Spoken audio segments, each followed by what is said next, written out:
saya tadi beli kopi dulu di bawah, soalnya pas wawancara kan itu. Baik, bisa perkenalkan diri Anda? Oh, nama saya Dia, umur saya 23 tahun.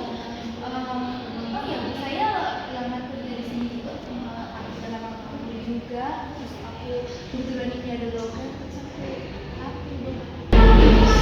Baik, bisa ceritakan sedikit tentang pengalaman kerja Anda? Untuk pengalaman kerja sih Bu, belum ada yang resmi, soalnya saya juga ada pengalaman sih, tapi kayak bantu-bantu kawan di apa gitu, kayak nge-briefing gitu. Itu aja sih Bu pengalaman saya. Baik, apakah Anda tahu tentang perusahaan kami? Jujur saja ya, dulu saya nggak tahu tentang perusahaan ini, cuma aku ini sengaja lihat studi itu ada tentang teknologi di perusahaan ini, terus saya ambil. Baik, menurut Anda apa kekurangan dan kelebihan Anda? Kalau kelebihan saya sih ya, aku gampang ngatur sama orang. Kalau kekurangannya, aku suka malas sama kerjaan yang monoton ya, tapi kalau dikasih motivasi lagi kayaknya bisa semangat lagi. Baik, kalau Anda diterima bekerja di sini, apa yang Anda lakukan dalam 3 bulan kerja pertama? Saya lihat situasi dulu ya Bu, soalnya kalau cocok saya lanjut, kalau nggak cocok itu saya tempat kerja lain. Oh, kayak gitu ya. Kalau menurut Anda, apa arti bekerja secara profesional? Menurut saya itu kalau bekerja profesional itu nggak gimana ya, kasar kayak cukup profesional. Iya, begitu ya. Kalau menurut Anda, apa yang Anda lakukan saat menghadapi tekanan kerja? Kalau saya sendiri Bu, aku enggak dulu ya, beli makanan gitu atau main HP gitu. Soalnya kalau saya lagi bete nggak bisa kerja gitu. Baik ya, terima kasih sudah datang ya. Kami akan menghubungi Bu nanti. Oke Bu, tapi ngomong-ngomong gajinya berapa ya Bu? Soalnya aku ada juga tawaran dari perusahaan saya. Sesuai sama yang kalau untuk itu, nanti akan kami kasih tahu kalau sudah Anda lolos dalam tahap selanjutnya ya. Oke Bu, terima kasih. Semoga saya diterima ya Bu. Soalnya saya banget kerja di India Bu.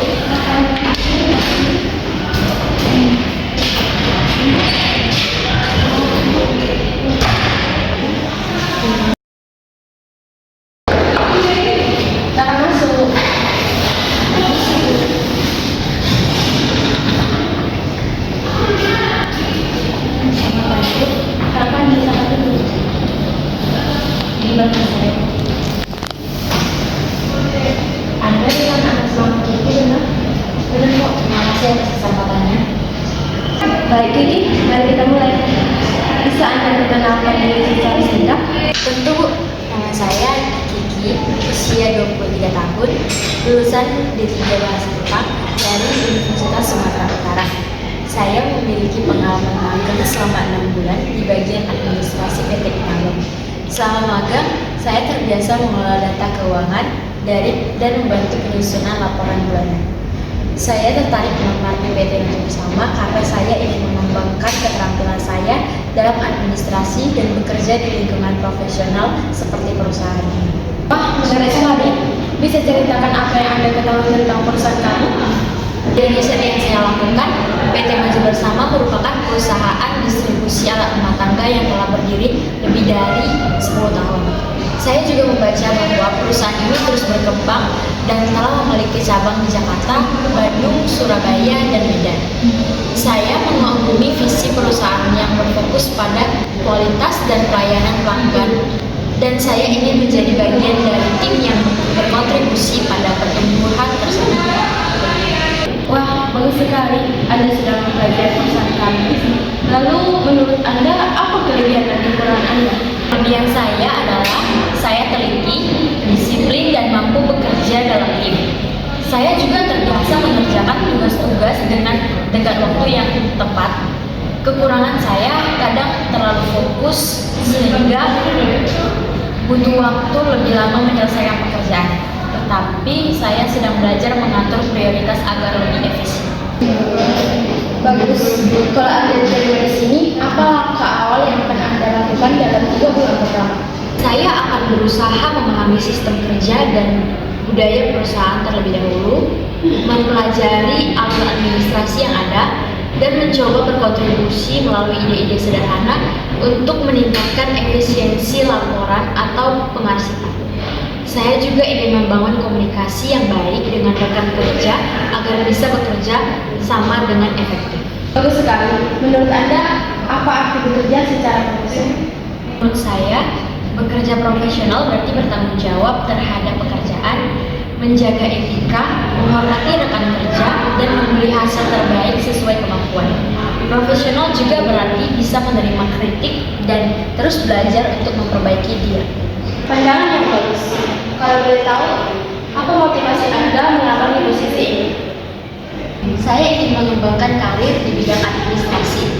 Saya percaya posisi ini sesuai dengan kemampuan saya dalam mengelola data dan dokumen, serta memberikan kesempatan untuk belajar hal-hal baru di lingkungan yang dinamis seperti PT Maju Bersama. Baik, Vivi, terakhir, bagaimana Anda mengatasi tekanan dalam pekerjaan? Saya biasanya membuat daftar prioritas, mengatur waktu dengan baik, dan menjaga komunikasi dengan tim. Saya percaya tekanan bisa dihadapi dengan sikap tenang dan perencanaan yang baik. Bagus, saya suka cara berpikir Anda. Terima kasih atas waktu dan jawabannya, Vivi. Kami akan menghubungi Anda untuk tahap selanjutnya. Terima kasih banyak, Bu Rina. Saya sangat menghargai kesempatan ini. Semoga saya bisa menjadi bagian dari tim PT Maju Bersama. Kalau begitu saya izin permisi ya, Bu. Terima kasih banyak atas waktunya. Sama-sama.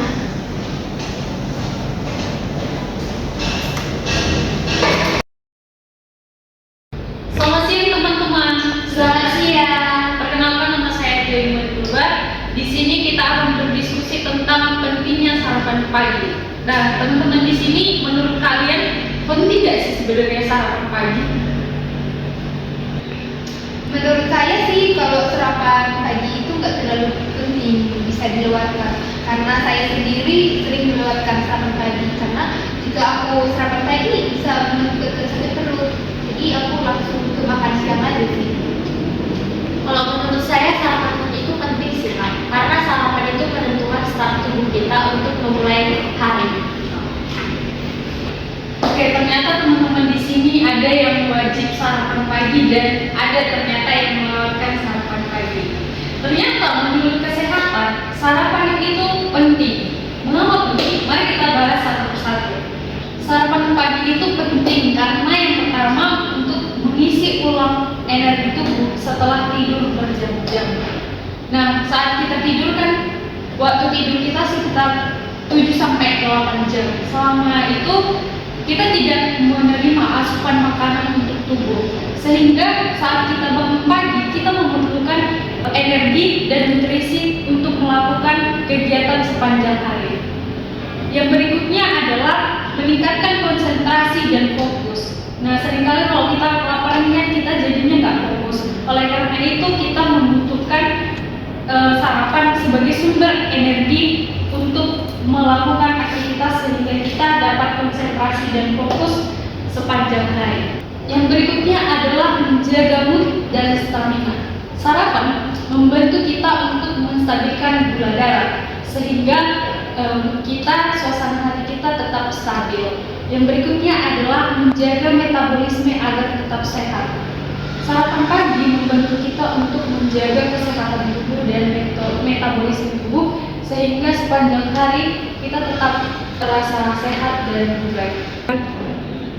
Oke teman-teman, apa saja sih dampak jika kita melewatkan sarapan pagi? Yang pertama, kita lebih gampang lelah dan lebih gampang juga untuk mengantuk, bawaannya pengen tidur. Yang berikutnya mudah pusing karena gula darah dalam tubuh kita tidak tercukupi, jadi kepala kita lebih gampang untuk pusing dan mata kita juga berkunang-kunang. Yang berikutnya juga kita sulit untuk fokus belajar maupun bekerja. Dan yang terakhir, emosional kita itu pasti kurang stabil karena suasana hati kita yang gampang tersinggung dan tidak sabar. Kesimpulannya adalah sarapan yang biasanya kita anggap sepele ternyata sangat penting untuk kesehatan dan produktivitas kita seharian. Jadi biasakanlah sarapan pagi agar produktivitas kita seharian berjalan dengan lancar dan tubuh kita juga tetap sehat. Demikian diskusi kita tentang pentingnya sarapan pagi. Semoga apa yang saya sampaikan dan kita diskusikan bermanfaat untuk kita.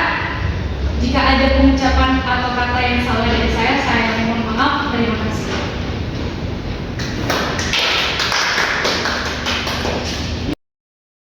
Selamat siang teman-teman semua. Pertama-tama kami perkenalkan diri terlebih dahulu. Nama saya Dinda Simanjunto.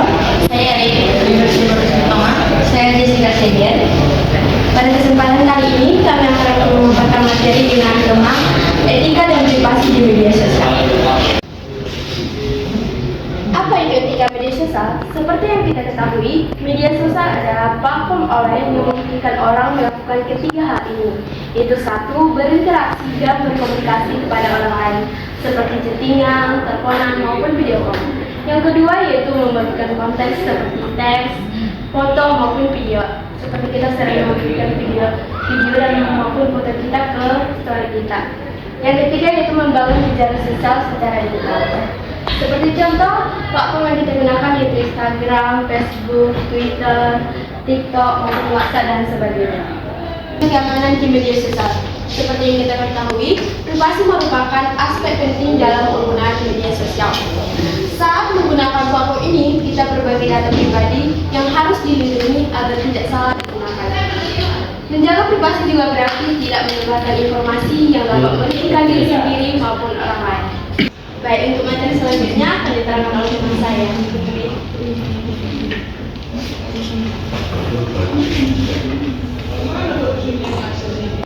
Adapun poin berikutnya yaitu etika bermedia sosial. Prinsip utama etika digital. Yang pertama, menghormati hak dan pendapat orang lain. Yang kedua, menghindari ujaran, kebencian dan hoax. Dan yang ketiga, menyampaikan informasi dengan benar dan sopan. Adapun desain saran yang digunakan yaitu menggunakan bullet points dengan icon check. Yang kedua, warna teks berbeda untuk setiap poin agar lebih menarik. Berikutnya yaitu menghormati privasi orang lain. Menghormati privasi orang lain adalah kunci etika bermedia sosial. Jangan bagikan foto, video, atau informasi pribadi orang lain tanpa izin mereka. Ini penting agar dapat menciptakan lingkungan daring yang aman dan saling menghargai. Dan slide berikutnya akan dilanjutkan teman saya Jessica. Menjaga privasi di media sosial. Ada beberapa hal yang dapat kita ambil untuk melindungi privasi kita, seperti menggunakan pengaturan privasi yang ketat, tidak membagikan informasi sensitif, dan menghindari memposting lokasi kita secara langsung. Ini membantu menjaga informasi pribadi kita agar tetap aman dan mencegah penyalahgunaan. Berikutnya, penggunaan media sosial yang bertanggung jawab. Menjadi pengguna media sosial yang bertanggung jawab berarti kita harus bersikap etis, menghargai privasi, dan berpikir dua kali sebelum memposting sesuatu. Ini akan membantu menciptakan komunitas daring yang lebih positif dan berkembang. Jadi kesimpulannya, gunakanlah media sosial secara bijak, jadilah pengguna yang beretika, lindungi data pribadi, gunakan media sosial sebagai hal-hal positif, belajar dan berkolaborasi. Baik, apakah ada yang ingin bertanya? Baik, silakan perkenalkan dirinya terlebih dahulu. Perkenalkan nama saya Jadi pertanyaan saya ingin bertanya, bagaimana cara kita menanggapi ketika suatu berita itu belum tentu bagaimana cara kita menanggapi hal tersebut? Baik, terima kasih atas pertanyaan. Sikap yang tepat untuk tidak mudah percaya terhadap hoax saat ini yaitu jangan langsung menerima berita-berita hoax saat ini. Tahan dulu, tidak menyebarkan informasi-informasi di media sosial. Cek dulu sumber yang Anda dapat dan bandingkan dengan informasi-informasi yang lainnya. Dan kembali bersikap kritis dan tetap tenang dan optimis. Baik, saudara Lensi, apakah puas dengan jawaban kami? Ya, terima kasih. Baiklah teman-teman, terima kasih atas kesempatannya. Sekian presentasi yang dapat kami sampaikan. Jika ada kesalahan kata ataupun ucapan, kami mohon maaf. Sampai jumpa dan terima kasih.